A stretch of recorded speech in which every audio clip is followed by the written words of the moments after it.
7 mundiales seguidos, 7 veces llegando a la segunda ronda, 7 veces quedándose ahí hasta hoy. México 2, Ecuador 0, en el Azteca, como local. Con la fase de grupos más perfecta que el Tri ha tenido en toda su historia mundialista. Y yo les pregunto, ¿de verdad alguien esperaba que la barrera cayera así, con esta contundencia, con este primer tiempo? Porque lo que pasó hoy en Ciudad de México no fue un partido de fútbol normal, fue historia. Y vamos a contarla completa.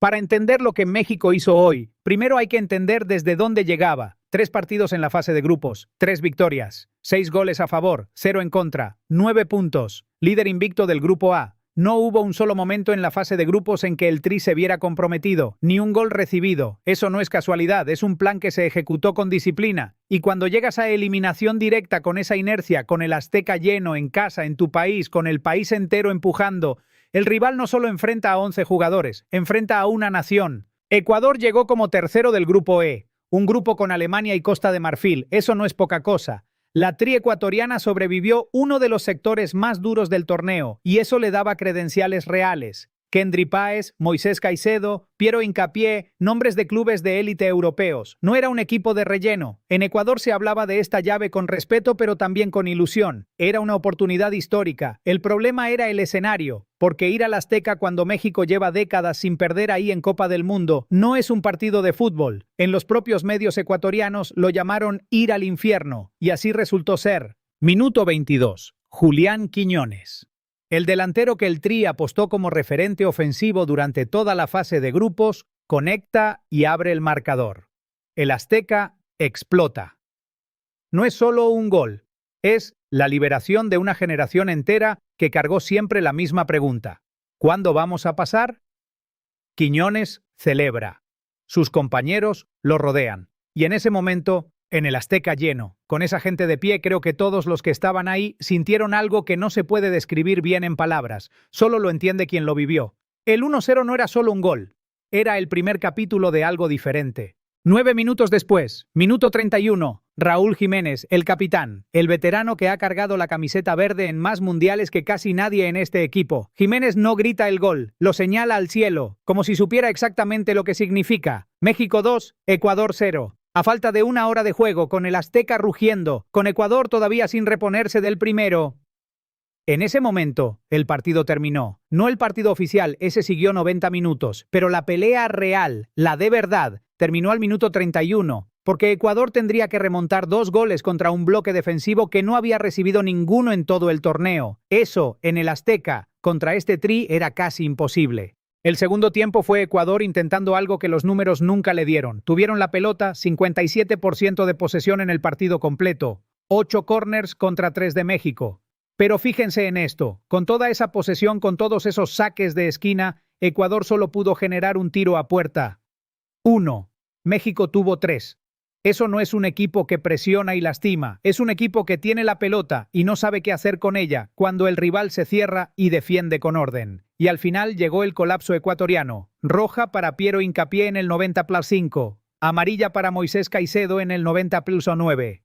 La frustración se vistió de tarjetas. El partido había terminado mucho antes de que sonara el silbato final. Aquí viene el análisis que más me importa dar. Van a decir que Ecuador tuvo la pelota todo el partido y que México se encerró atrás. Y es verdad que el Tri no dominó en posesión. Pero contemos lo concreto. Ecuador tuvo el balón, tuvo 8 corners, tuvo más faltas a favor y generó un solo tiro al arco en 90 minutos. Si tienes la pelota todo el partido y no puedes crear peligro, el problema no es que el rival se cerró bien. El problema es que no encontraste la forma de romperlo. México no se encerró, México se mantuvo ordenado y golpeó cuando tuvo que golpear. Eso no es parking del autobús, eso es inteligencia táctica. La diferencia entre ceder posesión y ceder el partido. Hablemos de Julián Quiñones, porque esta noche no fue solo un gol, fue la confirmación de que el Tri apostó bien. Quiñones fue la referencia ofensiva de México durante toda la fase de grupos. El hombre que el cuerpo técnico eligió como motor del ataque en un mundial en casa, con toda la presión que eso implica. Y en el partido más importante hasta ahora, en el primer mata-mata de este torneo para México, fue él quien abrió el marcador.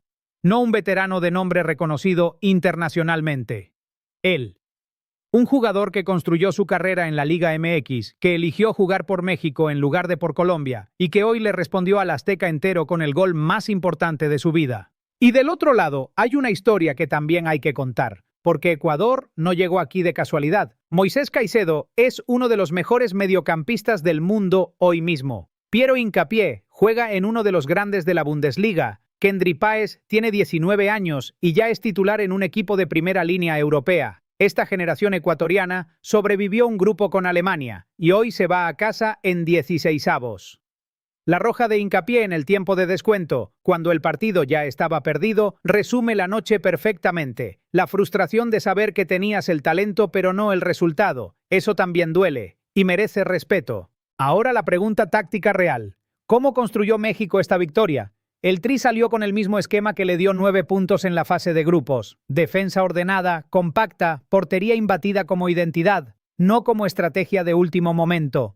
Quiñones como referente arriba, mediocampistas de apoyo que conocen los automatismos. La clave fue la efectividad temprana. 2 goles en los primeros 31 minutos obligan al rival a cambiar su plan. Ecuador quería aguantar, defender bien y golpear de contragolpe. Pero cuando vas perdiendo 2-0 al minuto 31 ante un Azteca lleno, esa estrategia no existe más. Tienes que atacar. Y ahí fue donde México los esperó. El Tri no improvisó, ejecutó el plan para el que llevaba meses preparándose. Hay algo que no quiero dejar pasar. Este partido se jugó en un contexto extradeportivo muy particular, tensión diplomática real entre México y Ecuador. Y eso elevó el voltaje de esta llave mucho más allá del fútbol. En ese contexto, que México haya ganado de forma tan contundente, 2-0, sin sustos, sin polémicas arbitrales que enturbiaran el resultado, eso también es importante. No hay manera de decir que el marcador fue injusto. México fue mejor. 2 goles, mínimo en tiros a puerta del rival, y el partido controlado desde el primer cuarto de hora. La victoria fue futbolística, sin asteriscos. Y en este contexto, eso importa. Ahora voy a decir lo que de verdad significa esta clasificación, no el cliché. La realidad. México ha llegado a la segunda ronda en 7 mundiales consecutivos, 7 veces el mismo muro, 7 veces volviendo a casa desde los 16avos. Una generación completa de aficionados mexicanos creció viendo eso. Creció normalizando la derrota en ese punto exacto del torneo. Y hoy, en el Azteca, con el país mirando, ese ciclo terminó. Eso no es un resultado de fútbol, es una liberación generacional. Los jugadores que lloraron en esa cancha después del pitido final no lloraban solo por ellos, lloraban por todos los que cargaron esa historia antes que ellos. Hablemos de lo que viene. El Tri avanza a octavos de final y se medirá al ganador de Inglaterra contra la República Democrática del Congo. Ese partido se jugará en el Estadio Ciudad de México. En casa, de nuevo.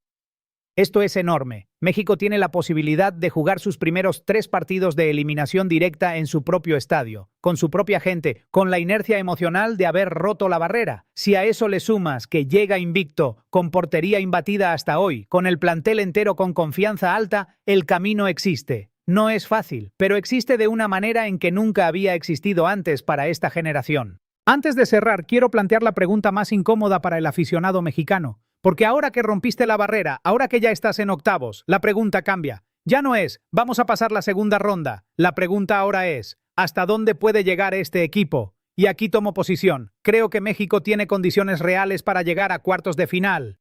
El cuadro se abrió. El estadio sigue siendo el Azteca. La solidez defensiva es real, no es suerte, es sistema. Quiñones demostró que puede ser el hombre en los momentos grandes. Y Jiménez, con 33 años, todavía mete goles en un mundial. Este equipo no vino a cumplir, vino a ganar. A la gente de México, festéjenlo como se merece. En serio, nadie les puede decir cuánto festejar esto ni cuándo parar, porque 7 veces esperaron la misma respuesta y 7 veces llegó la misma decepción. Hoy fue diferente. Sus jugadores lo dieron todo, su estadio respondió y la historia cambió. Eso vale. Y a la gente de Ecuador, la Tri llegó a este mundial saliendo de un grupo con Alemania. Eso no lo hace cualquier equipo. Hoy no alcanzó, pero el camino que lleva esta generación con Caicedo, Páez e Hincapié todavía tiene mucho por delante. Déjenme en los comentarios la pregunta que más me importa hoy. ¿México llega a cuartos de final en este mundial, sí o no? Y si creen que sí, ¿hasta dónde? Suscríbanse al canal, esto apenas empieza.